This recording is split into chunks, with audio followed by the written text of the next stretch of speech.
Ay, ako, Justin, hindi ko na alam, ha? Nung isang gabi, iniwan mo si Jessie over Elaine, tapos ngayon magkasama na naman kayong dalawa ni Elaine. H, hindi si Elaine ang kasama ko.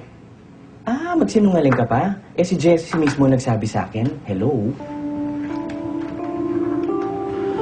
Bihira talagang babae. Napakadaldal. H, it's my personal life. Gagawin ko kung ano gusto kong gawin at sasamahan ko kung sino gusto kong samahan. Kung hindi makaka-apekto sa karir mo yan, alam ng tao na kasal ka kay Jessie, dapat siya ang lagi mong kasama. Miss Elaine, late na naman ho kayo. Tapos this time, wala ho kayong pasabi-sabi na malilate ho kayo. Saan ho ba kayo galing? May pinuntahan lang kami ni Justin. Yun na nga ba sinasabi ko, inuuna pa yung mga ganyang date-date kayo sa trabaho. That's so unprofessional. Not like me, I'm professional and understanding employee. That's why hindi ko na ho kayo sisitahin. Ate Jessica ang asawa mo, kaya dapat sa palagi mong kasama. Gaya namin ang may shirt ko. Erap, tumahimik ka dyan. Kasali ka sa usapan. Ha? Gusto mo ibaling sa init na ulo ko? Sige, sir.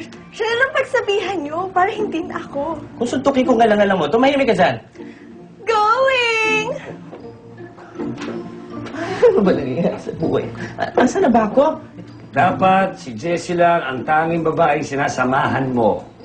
Correct. Yun nga. Mahirap ba intindihin yun? Ito si Elaine, ang tigas din ang ulo kasi nito. Babaeng to. Ewan ko. H, huwag mo na isama si Elaine sa usapan na to. Pwede ba?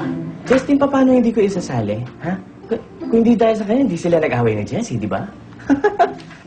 Alam mo na nag-away sila at hindi mo sinabi sa akin? May sinabi ba akong gano'n? Meron eh. Ito ba't ang naririnig ko? Tumatawa ko kayo, Miss Elaine? It's so not you. Bakit na naman? Hindi, nakakapanibago lang ho at nakakapagtaka. Kasi dati-rati ho, kapag sinasabi kong nag-date kayo ni Sir Justin, ang sasabihin nyo ay, oh, that's nothing, it's just a family date. Pero ngayon, tumatawa kayo. Hindi. Ang sabi ko lang, narinig ko sa mga sources ko na nag-away silang dalawa. Pero tinanong ko nga si Jessie, totoo nga daw. Nag-away daw yung dalawa. Pero tama lang yun. Dapat na-awayin si Elaine. Ang tigas sa ulo na. Ang kulit din eh, no? Singit ng singit. Alam na, kasal kayong dalawa. H, alam ko manager kita pero huwag kang mag-asalita ng ganyan tungkol kay Elaine. Ako ba tinatakot mo? Ha? Ako ba tinatakot mo, Justin? Ha? Ha? Jerry! Galit kaya sa akin yun? Parang galit eh. Oo? Mag-sorry kaya ako? Malamang. Sorry ka. Kailangan ko kaya gumawa ng sorry letter? Sinasabi ko sa'yo, Miss Elaine, sabit na tayo dyan dahil alam nyo naman, si Papa Justin at si Jessie, kasal na. Baka mamaya sumugod na naman yun dito. Isama yun si Lisa. Well, hindi naman ako takot sa kanila eh.